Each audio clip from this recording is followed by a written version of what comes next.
5 నుండి 6 నెలల్లో కొత్తగూడెంలో ప్రతి ఇంటికి మంచినీరు అందిస్తామని మంత్రి కోమటిరెడ్డి తెలిపారు. అమృత్ 2.0 గ్రాంట్లో భాగంగా 124.48 కోట్లతో భద్రాద్రి జిల్లా కొత్తగూడెంలో శాశ్వత మంచినీటి పథకాన్ని మంత్రులు భట్టి, తుమ్మల, పొంగులేడుతో కలిసి వెంకటరెడ్డి ప్రారంభించారు.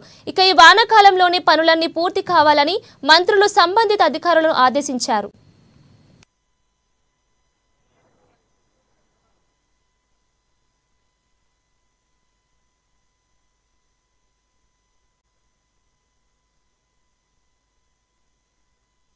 ఇక మిషన్ భగీరథతో ఏ ఇంటికి నీళ్లు రాలేదని డిప్యూటీ సీఎం భట్టి ఆరోపించారు. ప్రతి ఇంటికి నీళ్లు ఇస్తే కొత్తగూడెంలో నీటి కొరత ఎందుకు ఉందని భట్టి గత ప్రభుత్వాన్ని ప్రశ్నించారు. బీఆర్ఎస్ పాలనలో మిషన్ భగీరథకు 42,000 కోట్లు ఖర్చు చేశారని, అయినా ఇంటింటికి మంచినీరు రాలేదని భట్టి ఫైర్ అయ్యారు. 130 కోట్ల రూపాయలతో కొత్తగూడెం పట్టణ అభివృద్ధి కోసం ఇవాళ భూమి పూజ కార్యక్రమాలు చేసుకొని పనులు మొదలు పెట్టుకున్నాం. నిజంగా చాలా గొప్ప విషయం. అయితే నాకు ఒక ఆలోచన వచ్చింది.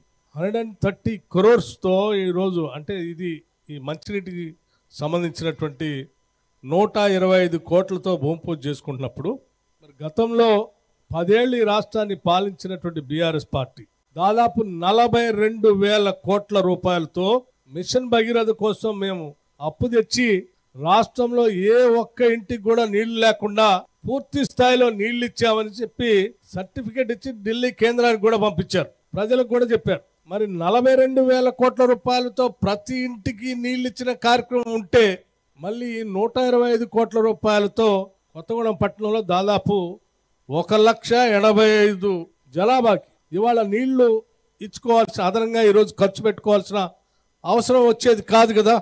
దీంతో పాటు నా పక్కన ఉన్న వెంకటరెడ్డి గారు కూడా నిన్నంతా ఒక మాట చెప్తా ఉన్నారు. భువనగిరి నుంచి ఆలేరు శాసనసభ నియోజకవర్గంలో అక్కడ కూడా మంచినీటి ఎద్దటి అన్కనెక్టెడ్ విలేజెస్ చాలా ఉన్నాయి.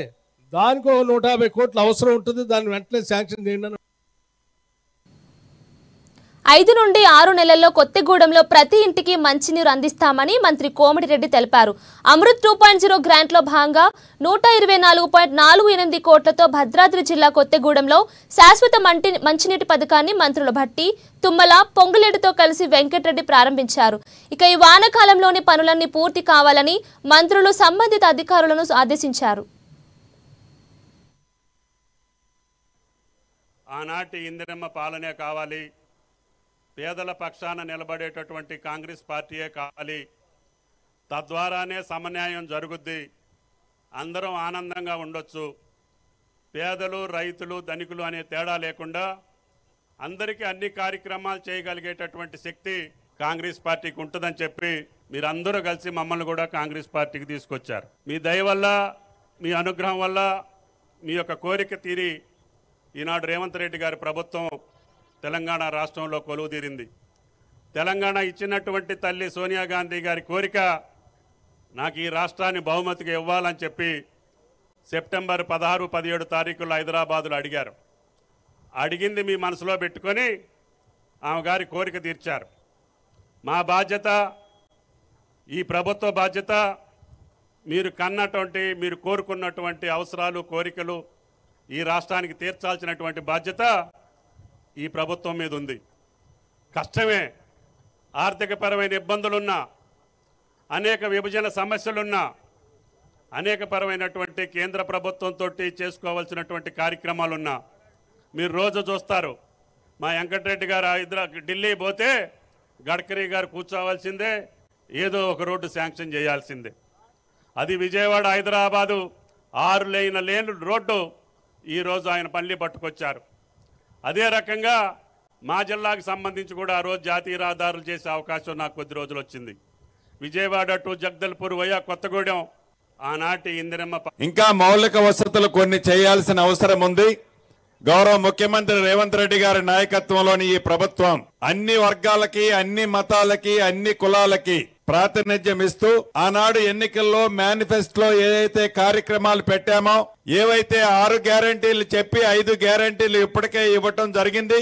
3-4 రోజుల క్రితం పెద్దల తుమ్మల గారి నాయకత్వంలో గౌరవ ముఖ్యమంత్రి రేవంత్ రెడ్డి గారు సుమారు 31,000 కోట్ల రూపాయలను రైతన్నల రుణాలని రుణమాఫీ 2 లక్షల రూపాయలు ఈ ప్రభుత్వం చేస్తుంది. ఈరోజు సీతారామ ప్రాజెక్టుని ఈ ప్రభుత్వం ఏదైతే ఆనాడు దివంగత నేత రాజశేఖర రెడ్డి గారి టైంలో గోదావరి మీద గోదావరి నీటిని ఈ ఉమ్మడి ఖమ్మం జిల్లాతో పాటు నల్లగొండ ప్రాంతాన్ని సస్యశ్యామలం చేయడం కోసం లిఫ్ట్లు ఏర్పాటు చేస్తే రాజకీయ లబ్ధి కోసం ధన లబ్ధి కోసం గత ప్రభుత్వం ఆ లిఫ్ట్లని ఆ స్కీములు మార్చి కొత్త పేరు పెట్టడమే కాకుండా దొరికినంత అప్పు చేసి ఆ చేసిన అప్పులో దండుకొని ఆ ప్రాజెక్టులు సుమారు 9,000 కోట్లు ఖర్చు పెడితే గత ప్రభుత్వంలో 1 ఎకరానికి కూడా నీళ్ళు ఇవ్వలేదు కాకుండా కనీసం ఆ మోటార్లు కూడా ఆన్ చేయని ప్రభుత్వం పేదోడు ప్రభుత్వం వచ్చిన తర్వాత ఈ రోజే మీరు చూశారు ఆ లిఫ్ట్ ని